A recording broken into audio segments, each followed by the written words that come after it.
this push in your life to kind of let us remind us of what's happening in daily lives. I know most of us are busy in school, work, or having several jobs, and a lot of times you forget about these important days and times and dates of Islamic calendars. And Alhamdulillah, Maulana, I'm in touch with him. Every Jum'ah, the first thing I see, mashallah, alhamdulillah, I get a message from him. Jum'ah Mubarak. It reminds me like, Baba, today is Jum'ah. At least for yourself. Or if there's a birthday of Imam, or if there's an Eid, he sends me a message. Eid Mubarak. If it's Ramadan, Ramadan Kareem. It's just like I said, it kind of, it reforms you, it kind of reminds you, be yourself. Life is not about making money, it's other than inshallah. With that, inshallah, I'm going to call upon you to come and focus. Salli ala Muhammad wa ala Muhammad.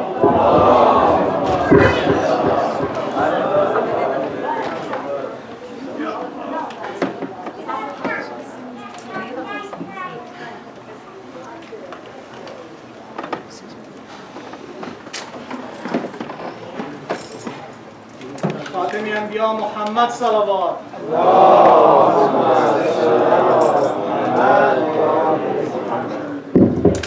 الفاتحة.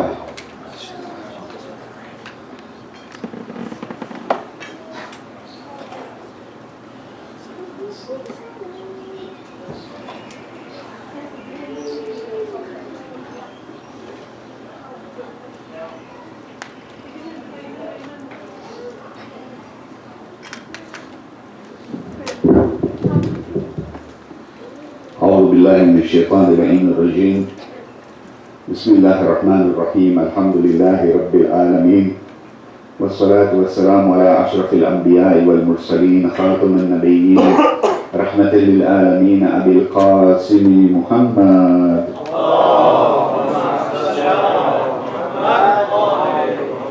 والصلاة والسلام على أهل بيته الطيبين الطاهرين المعصومين المظلومين، ولعنة الله على أعدائهم أجمعين إلى يوم الدين. أما بعد، فقد قال سبحانه وتعالى في كتابه المجيد والفرقان الحميد: قوله الحق وهو أصدق القائلين. بسم الله الرحمن الرحيم: ولنبلونكم بشيء من الخوف والجوع ونقص من الأموال والأنفس والثمرات وبشر الصابرين الذين إذا أصابتهم مصيبة قالوا إنا لله وإنا إليه راجعون أولئك عليهم صلوات من ربهم ورحمة وأولئك هم المهتدون. صلوات بر محمد.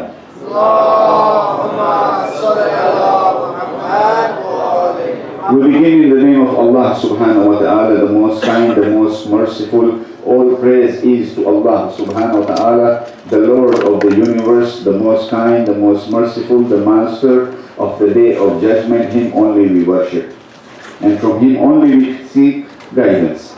We pray to Allah subhanahu wa ta'ala to keep us firmly on the right path, the path of those whom He has blessed, and not the path of those on whom He has showered His anger, nor the path of those who have gone astray. Ameen, Ya Rabbal Alameen. My dear brothers and sisters in Iman and in Islam, Assalamu alaikum wa rahmatullahi wa barakatuh. It gives me such a pleasure when I see children running around and eating and playing with one another and networking with one another. And then the greatest joy we had is to listen to this young boy here, that he has already memorized 20 surahs of the Holy Quran. And the hadith of the Prophet, one of the most important hadiths of the Prophet for the parents, is teach your children Quran and swimming. This is one of the hadiths of the Prophet. Teach your children Quran and swimming. Now, perhaps the word swimming, it should not be taken as a definitive thing only for swimming. It means in sports, in doing athletics, in doing physical things, so that on one hand you read the Quran and you protect yourself from Alzheimer, as we say, which means you are protecting yourself from your mental faculties to be affected by the stresses of the situation and the circumstances, because Allah subhanahu wa ta'ala rejuvenates your mind when you read the Quran. It makes your mind not stagnant. So that is the part of the Quran. And the part of swimming is your physical body. That when you are physically fit, you will work physically hard. Your work will be a joy, that not every time you will be doing something and you say, I am tired. We all do that. How many times I go home and my wife will ask me, how are you? And I say, I'm tired. And then what happens even in the morning when I wake up and my wife is asking me, how are you? And I'm saying, I'm tired. So that word tiredness has become a sort of sentence which is very common with us. To remove that, Allah subhanahu wa ta'ala from His blessed lips of the Prophet has told us to do something physical. That means do your exercise, go walking, go running, do some other things, so that you are physically fit. But when you are physically fit, you maintain that. And when you are mentally fit, you want to maintain that too. So inshallah, whenever next year Muharram will come, we'll find this young lad will have already done the hifz of the whole Quran, inshallah. Salawat ala Muhammad.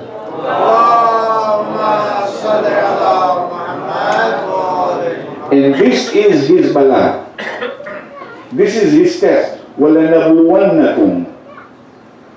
And we will most certainly try you with somewhat of fear, hunger, loss of property, lives and fruits, and give good news to the patient ones.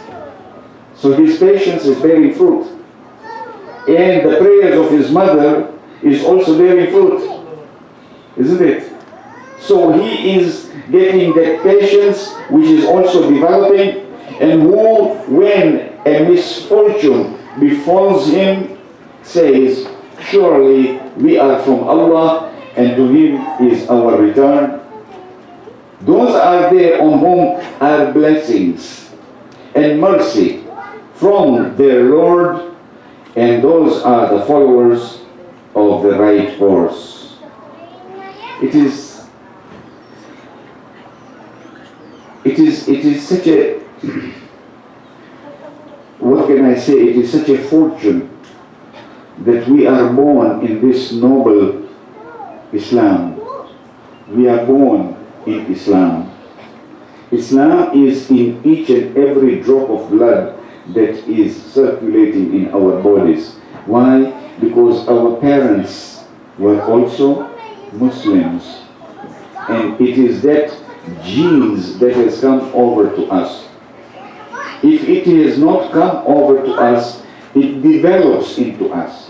And when it develops into us, we have to accept that and struggle with it, suffer with it, because after the suffering there is there is yusr.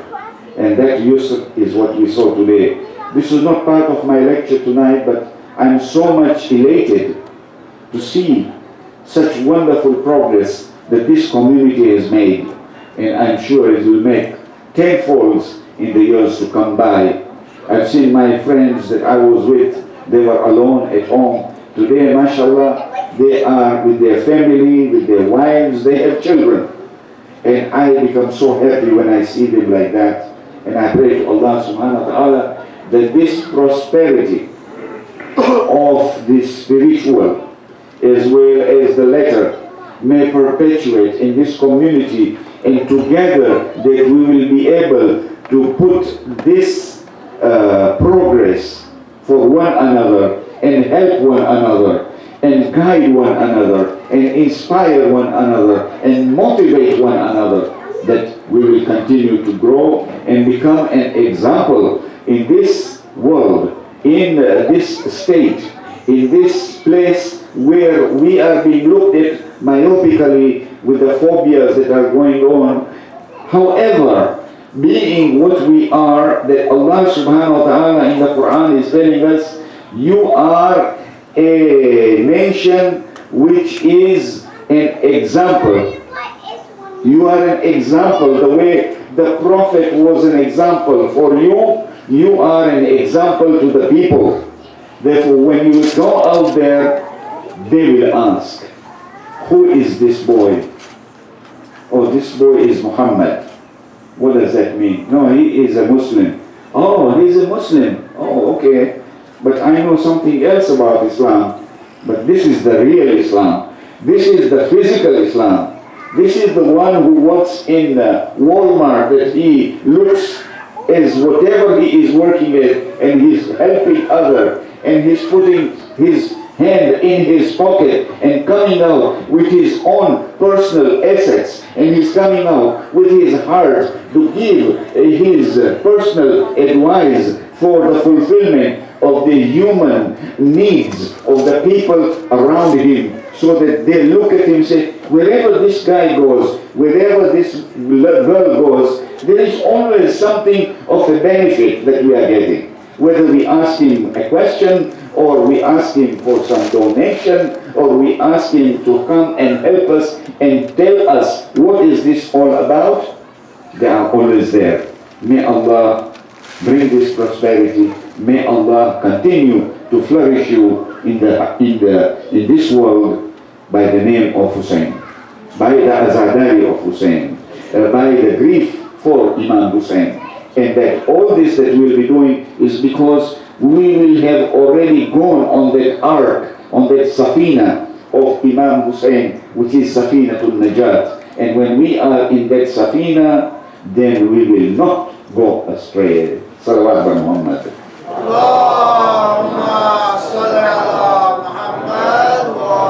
Last night I said that if I was to suffer while I'm doing the work, while I'm doing the worship of Allah subhanahu wa ta'ala, I will become arrogant, I will become proud. And when I am like that, this is, I'm giving you the words of Ayatollah Panahiyan, and he said, by suffering for whatever that I'm doing, I'm going to feel proud and arrogant, and I will put God under obligation. But look, I'm doing it for you, you know, I'm suffering. I'm suffering for you. Therefore, you got to do something about it. So I am putting him in obligation. He is my creator. He's the one who created everything. He's the one who does everything. And here I, as a person who has been created from a small little drop, that I challenge him and I tell him, you owe me. Not that I owe you, but you owe me because I worship you and I struggled and I suffered. And I give you the example of that arrogance and that pride that was demonstrated by the most learned and the one who worshipped Allah subhanahu wa ta'ala more than any one of us or all of us put together, and his name is Satan, his name is Iblis. And he is the one who challenged him. He said, you know, you owe me. Don't tell me to prostrate. I will not do that. You owe me. I have suffered 50,000 years by worshipping you. Now you are telling me to do this? Now let us put ourselves in that position, and then we will see that those who are enjoying the suffering do not become arrogant. They have something with them because the act of worship which they enjoy doing remain with them. It will remain with you. And when it will remain with you, you will owe something to someone. It's not that someone will put Allah in some sort of obligation. It is you who will then surrender to Allah subhanahu wa ta'ala, because that suffering and that worship that you have done for Allah subhanahu wa ta'ala was a joy. It was a pleasure. It was fun. It was a suffering. knowing that you will be rewarded, the heaven is waiting for you because you have submitted to Allah subhanahu wa ta'ala, you have surrendered to Allah subhanahu wa ta'ala, you have suffered in the name of Allah subhanahu wa ta'ala, and all that while you are doing it, you are suffering, you are enjoying it, it is becoming enjoyable for you, not only for the reward that you are going to get, but you are enjoying while you are suffering because you are doing it fi sabilillahi ta'ala. Salawat wa Muhammad.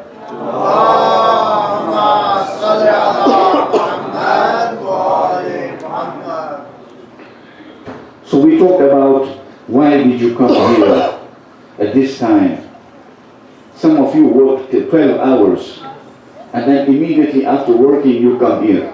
And I really feel sorry for my sisters, you know, because they don't work for 12 hours, they work for 24 hours. And if there was 25 hours in the watch, they would be working for 25 hours. And they're working even now. They've been told, take the children, put them inside there, look after them.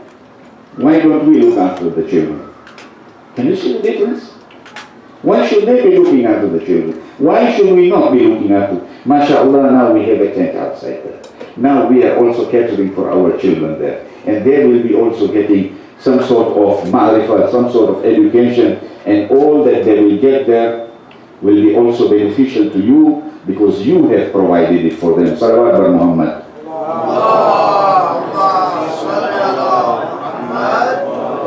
Allah subhanahu wa ta'ala loves us much more than our mother. I said this last night. Our mothers get happy when they make food for us. Today was a potluck idea. And whoever has brought that food tonight, they suffered in cooking and all that, right?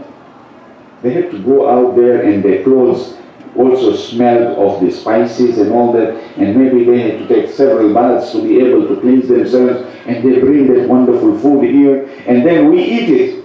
We don't even think about it, that what kind of struggle went to bring that food on the table. It came with happiness, with love, with enjoyment.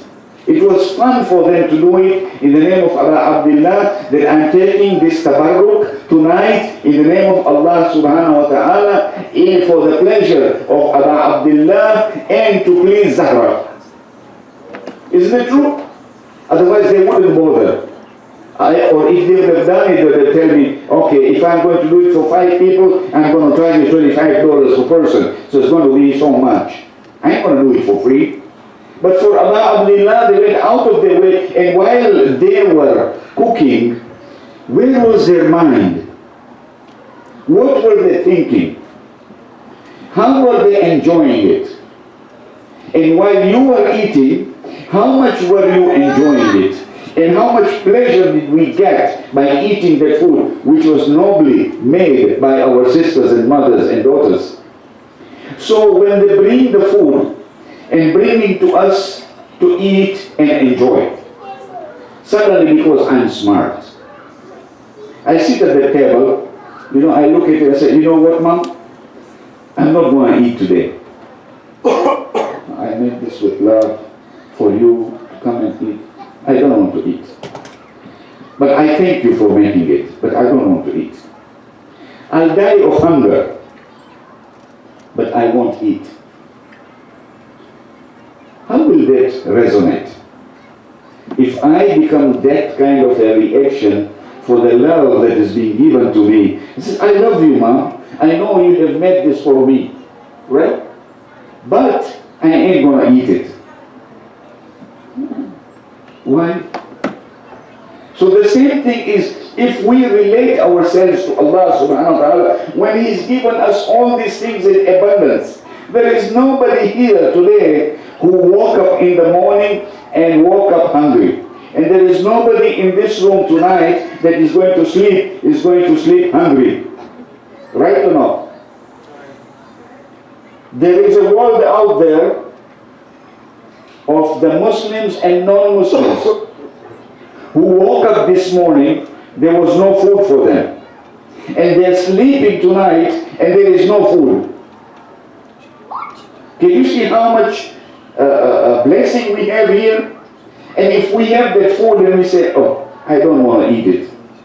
Well, I made it. This is a blessing for you and you don't want to eat it. So we have to go back and address ourselves and rethink about it and find how we can come back and resonate with Allah subhanahu wa ta'ala in our suffering, that we love the suffering, that we love the way we are doing it, that we will continue doing it, and that whatever reward that will come, we will take it. That will be the ultimate. But in the meantime, I'm still enjoying it. So Baba, when my mother brings me the food, I do not tell her that I'm not going to eat it, though I love you and thank you for making it. I will sit myself down on that chair and say, bring me more. And the more my mother gives me, the more she smiles, the more she laughs. And then she goes in the kitchen and perhaps a tear comes out of joy while she is washing the dishes. He says, my son ate today. My husband ate today. My father ate today. Can you see that love? Can you see that ukhuwa? Can you see that mawadda in the family? The same mawadda which is in the family is the love between Allah subhanahu wa ta'ala and ourselves. If we understand that, then we will go forward. Salawat bar Muhammad.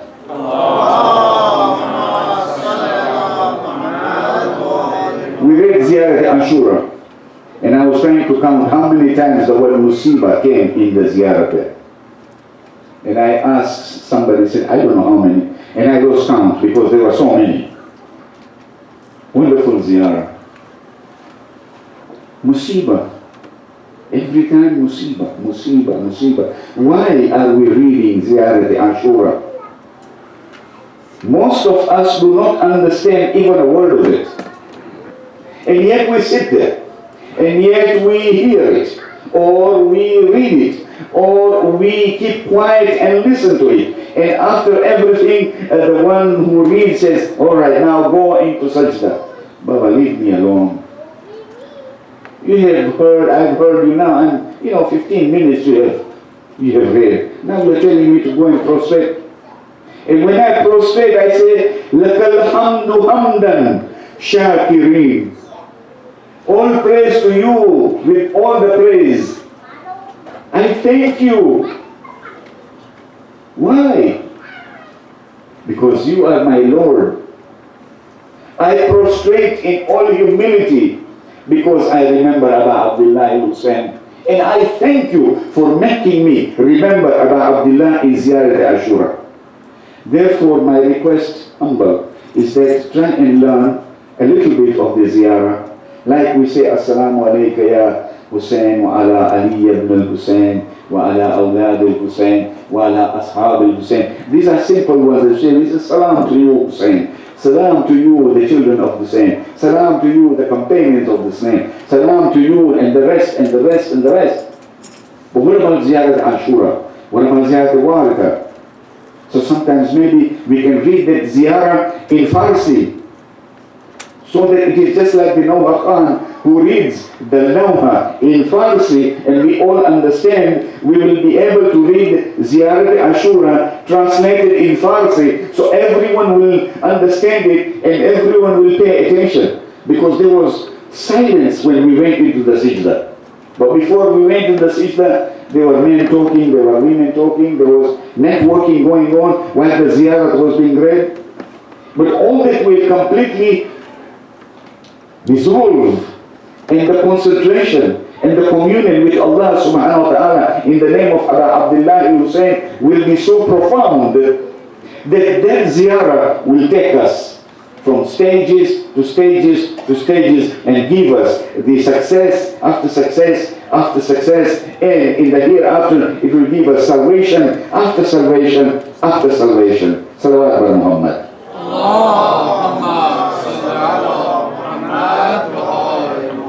Now we know that Allah is our wali.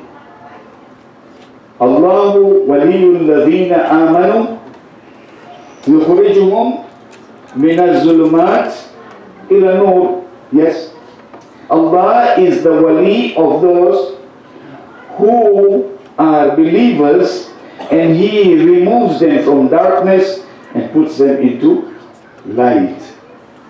من الظلمات إلى النور. He is wali.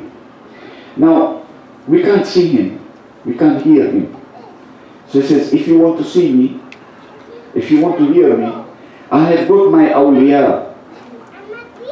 I've got my awliya who are around. I say, yes, Allah, I know. One of your awliya is Abu Abdullah, because Abu Abdullah is also my wali. On the day of Ghadir, when Allah subhanahu wa ta'ala told the Prophet that with your blessed lips say, Man kuntu mawla, fahaza aliyun mawla. We know that, right? Nobody can dispute from the word mawla. The only thing dispute is that mawla is the interpretation of the Ahl Tashayyu saying that he is the master. And we say that he is maybe a friend or he may be a companion. I personally am saying, but whatever we think or we interpret the word Mawla, let us call him Mawla.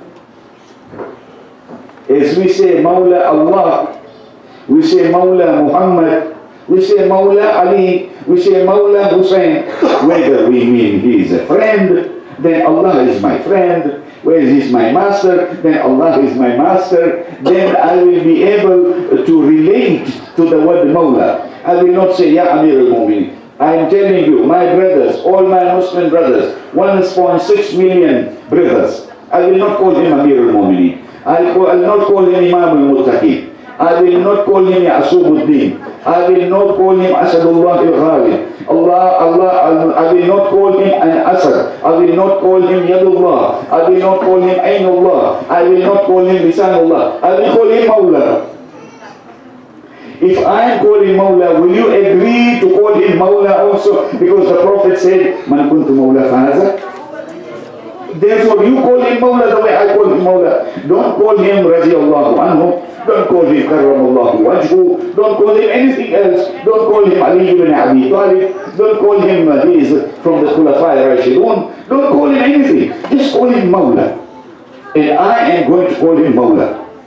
Isn't that going to unite me with my brothers who are from the Ahl Sunnah, who are from the Ahl Wahhabi, who are from the Barawi, who are from the Benevolent, and all the others, and those who are the Sufis, all the Muslims, if we agree to call Ali Mawla, the way the Prophet says that Ali is the Mawla, as I am your Mawla, the whole united Muslim community will stand firm on the word Mawla, will it not?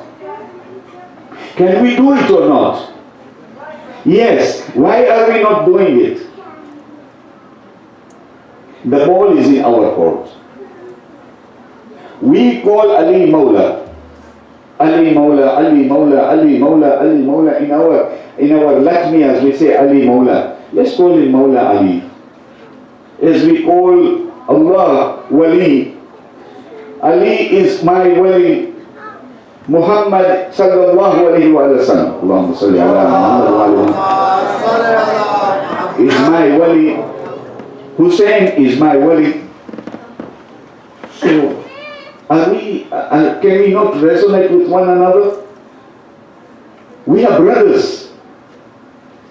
We are all brothers. Innamal mu'minuna ikhwa. فَأَصْلِحُوا بَيْنَ أَخَوَيْكُمْ. All brothers, believers are all brothers. You are believers, our Ahl Sunnah are believers, the rest of the Muslims are believers, the Sufis are believers. They all say, La ilaha illallah, Muhammadur Rasulullah sallallahu alayhi wa sallam. Yes or no? Salawat ala Muhammad. Allahumma salli ala Muhammad wa ali Muhammad. Does it make sense? So let's make another salawat then. Allahumma salli ala Muhammad wa ali. Can you imagine the enjoyment of those who are in Karbala today? In millions they are there. May Allah also give us the tawfiq and the ma'rifah to be able to go to ziyarah and go and visit Abu Abdullah. Those who have gone, they know the lutf of it. they still want to go again. Inshallah, all of us, Allah subhanahu wa ta'ala, we beseech you in the name of Zahra that you let us go to his son, to her son, Aba Abdullah, and see the ziyarah on the day of Ashura, and read Ziyarat Ashura in the Haram Sharif of Aba Abdullah Hosain. Salawat Muhammad.